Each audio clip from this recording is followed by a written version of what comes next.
வந்து என்ன இவெல்லாம் ஒரு ஆளாண்ணா. இப்போ நான் மட்டும்தான் ஆளாக தெரியுறேன் எங்களுக்கு.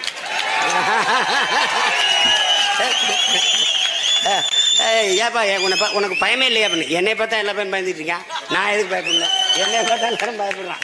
அது வந்து என்னப்பா தனியாக தெரியுறா அப்படின்னு. சிங்கம் அப்படி தாங்க தெரியும், தனியாக தாங்க தெரியும். வீரத்துல கட்ட பொம்மை, சூரத்துல உம தோற, ரோசத்துல நீ ஒரு தேசிங்கி ராசா. டேய், போருக்கு போனா செத்து போயிடும் தெரியும். தெரிஞ்சு ஏன் போன? மான தமிழனுக்கு மரணத்தை விட மானமே பெரிதனால போனோம்டா. கூட்டம் போட ஒரு இடம் இல்ல. இப்படி ரோட பிளக்காம விட்டு இருந்தா எவ்வளவு பெரிய கூட்டம் இருந்துக்குன்னு பாரு. ஒரு காலம் வரும்போது நம்ம ஒரு தடலை வாங்குவோம்டா. சீமானும் அவன் பிள்ளைகளும் நாம் தமிழரும் என்னடா செஞ்சிருச்சுன்னு சொல்றேன். தெரியுமாடா? உனக்கு தெரியுமா? நானும் எங்கள் அப்பாவும் பாரதிராஜா எங்கள் அப்பாவும் பசும்பன் படத்துக்கு கம்போசிங் போயிட்டு இருந்தோம். காரில் நான் முன்னாடி இருந்தேன், எங்கள் அப்பா பின்னாடி வந்துருப்பாங்க. அப்படியே போயிட்டே இருக்கும்போது, அப்பா என்னப்பா ஏண்டாமாண்ணே, அப்பா நீங்கள் கவிப்பேரசு வைரமுத்தை நீங்கள் புகழ்ந்து பேசுறது, அவர் உங்களை புகழ்ந்து பேசுறது, இதெல்லாம் இந்த பாட்டு கேசட்டில் வர்றது கேட்கும்போது ஒரு மாதிரி கூச்சமாக இருக்கப்பா, எதை தப்பா அது சரியா இருக்காப்பா அப்படின்னு. டேய் மக்கனே பைத்துக்கிறேன், நம்மளை நாமளே பாராட்டிக்கிட்டு தாண்டா, ஒரு வேலை பாராட்ட மாட்டான்டா. நம்மளே புகழ்ந்துக்கணும்டா. நம்மளை வேணா பாராட்டுவானாடா? நம்ம தான்டா புகழ்ந்து பேசிக்கிறோம் அப்படின்னு. அதுல இருந்து நான் முடிவு பண்ணிட்டேன். பாராட்டா டே. பிறக்கும் போது பாட்டு, இறக்கும் போதும் பாட்டு, இடையில மனிதனுக்கு தேவை பாராட்டு. யாரு? கிருபானந்த வாரியார் சொல்றாரு, பாராட்டா தாத்தா பாராட்டா. இருந்த கல்யாணம் பண்ணிக்கிறோம்னு நினைக்கும் போது நாடு விடுதலை அடைஞ்ச போது பண்ணிக்கலாம்னு நினைச்சிட்டாங்க. விடுதலை அடைய தாமதம் ஆயிடுச்சு, வயசாயிருச்சு. இனிமே என்னடா திருமணம் பண்ணி நாட்டுக்கு மக்களுக்கு சேவை பண்ணி செத்துடலாம்னு ரெண்டு பேரும் முடிவு பண்றாங்க. ஒருத்தர் பணக்காரரு, யார்? எங்க ஐயா முத்துராமலிங்கத்தர். ஒருத்தர் ஏழை, காமராஜ். இது ரெண்டு பேரும் வந்து கல்யாணமே பண்ணிக்கல. எங்க தாத்தா என்ன பண்றாரு, முத்துராமலிங்கத்தர் இறக்கும்போது சொத்துக்களை எல்லாம் ஏழை வேலைக்கு எழுதி கொடுத்துறாரு. இதுல பாருங்க, இவர் சாதிய தலைவர். யாரு? முத்துராமலிங்கத்தவர் சாதிய தலைவர். ஏழைகளுக்கு தன் சொத்தையெல்லாம் எழுதி கொடுத்தவர் சாதி தலைவர் ஆயிடுறாரு. தன் சொத்துக்கு தனக்கு பிறகு ஒரு வாரிசு வேணும்னு 70 வயசுல திருமணம் பண்ண பெரியார் புரட்சியாளர் ஆயிடுறாரு.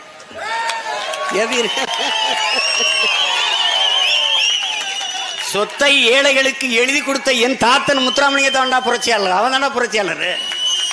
சொத்தை பாதுகாக்க ஒரு வாரிசு தேடிய உடனேயே நீங்கள் போராளி அல்லாமல் முதலாளி ஆகிவிட்டீர்கள். அதுல என்னன்னு பார்த்துக்க, 2 குடும்பம் தேவேந்திரர் குடும்பத்துக்கு எழுதி கொடுத்துருக்கிறாரு. 2 குடும்பத்துக்கு. அப்புறம் தாத்தா பேர்ல ஒரு அறக்கட்டளை ஆரம்பிக்கலாம், தெய்வ திருமகன் முத்துராமலிங்க பேர்ல அறக்கட்டளை ஆரம்பிக்கலாம்னு ஒரு சொல்லும் போது, அந்த 2 தேவேந்திர குடும்பமும் வந்து ஐயா பேர்ல அறக்கட்டளை ஆரம்பிக்கிறதா கேள்விப்பட்டோம். அவர்கள் எங்களுக்கு கொடுத்த சொத்தை அதற்கு நாங்கள் தானமாக கொடுத்துறோம்னு கொடுத்துருக்கிட்டான். எப்படிப்பட்ட மக்கள் வாழ்ந்த இடம் பாருங்க அது. போனேன், பசுமனுக்கு போனேன், தாத்தா வீட்டுக்கு போனேன். இங்கே தான் உங்கள் தாத்தா இருந்து தியானம் பண்ணுவார். அப்படியே கண்ணை மூடி தியானம் பண்ணிட்டு பாருங்க. சரி என்னை விடுங்க, ஒரு 20 நிமிஷம் கண்ணை மூடி தியானம் பண்ணிட்டு வரேன்ட்டு அங்கேயே உட்காந்துருந்தேன். அந்த பூஜை அறைக்கு வெளியில் என்னென்னவோ எண்ணங்கள் ஓடியது.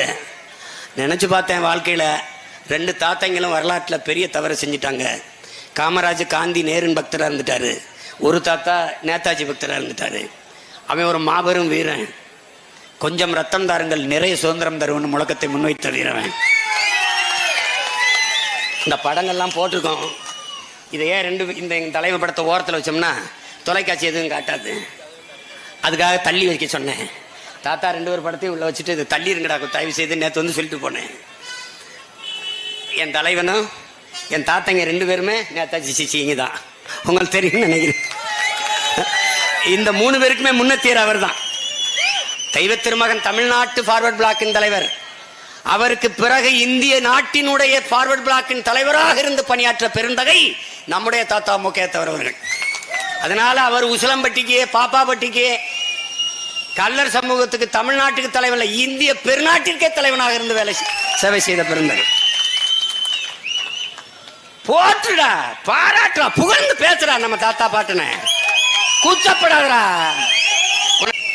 பாராட்டு. தாத்தா மாதிரி ஒரு தலைவனா வரணும்னு ஒரு தலைமுறைக்கு சொல்லிக் கொடு.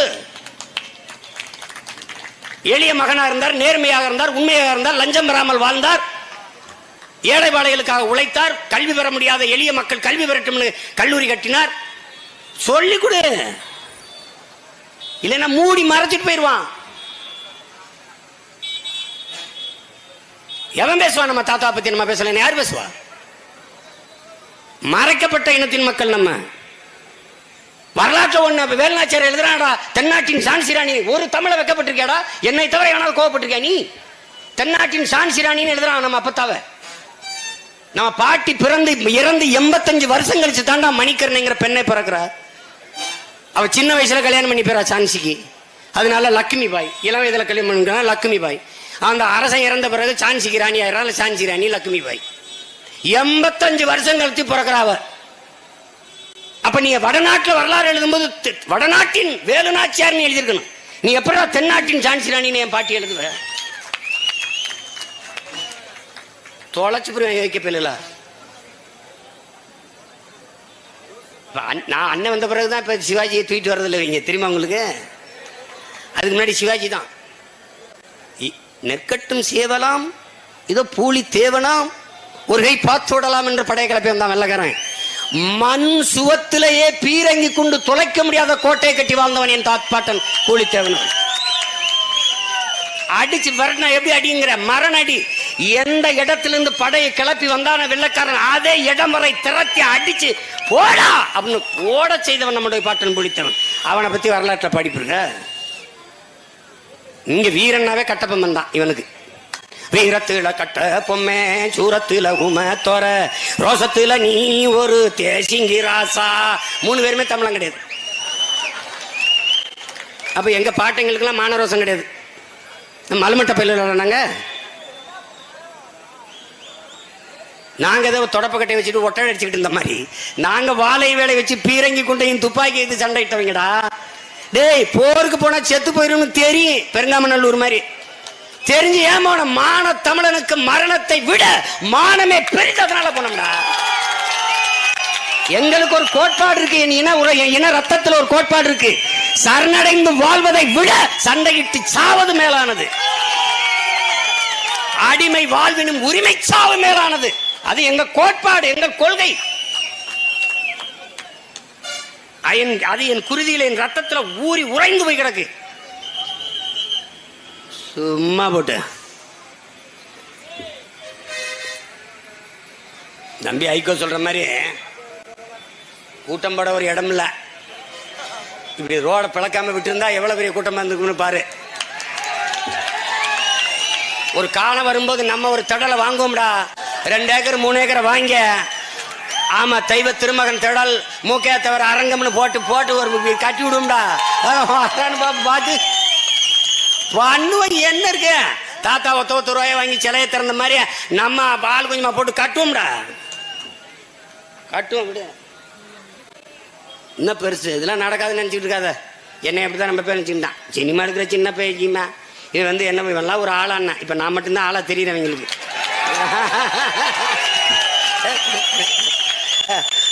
ஏப்பா உனக்கு பயமே இல்லையா அப்படின்னு என்னை பார்த்தா எல்லா பையன் பயந்துட்டு இருக்கேன். நான் எதுக்கு பயப்படல? என்னை பார்த்தா எல்லாரும் பயப்படுறான். அது என்னப்பா தனியா தெரியுதா அப்படின்னு. சிங்கம் அப்படி தாங்க தெரியும், தனியா தாங்க தெரியும். ரொம்ப பெருமைக்குரியவர்கள் தம்பி சோலை ரவி ராஜா, என் அன்பு தம்பி சட்டமன்ற உறுப்பினர் ஐயா சந்தானம் அவர்களும் நானும் இருக்கோம். அவருடைய மகன் இளங்கோ என் கூடவே இருந்து பணியாற்றினார். என்னுடைய போற்றதற்கு வணக்கத்துக்குரிய எங்கள் தாத்தாவின் மகன் ஐயா மருத்துவர் முத்துராமலிங்கம் அவர்கள். அவங்க என்னுடைய மனைவி கலைச்சி பேசியிருக்காங்க கயலுக்கு. நான் பேசுனேன், நான் ஒன்றும் சொல்லலை. 5 எப்படியாவது ஐயா மட்டும் கூட்டிட்டு வா கூட்டத்துக்குன்னு. நான்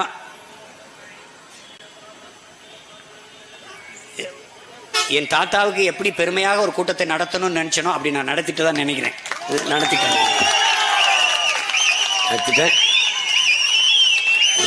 இனி வரும் காலங்களில் இதை விடவும் நாம் சிறப்பாக நாம் செய்வோம். அது ஒன்றும் இல்லை.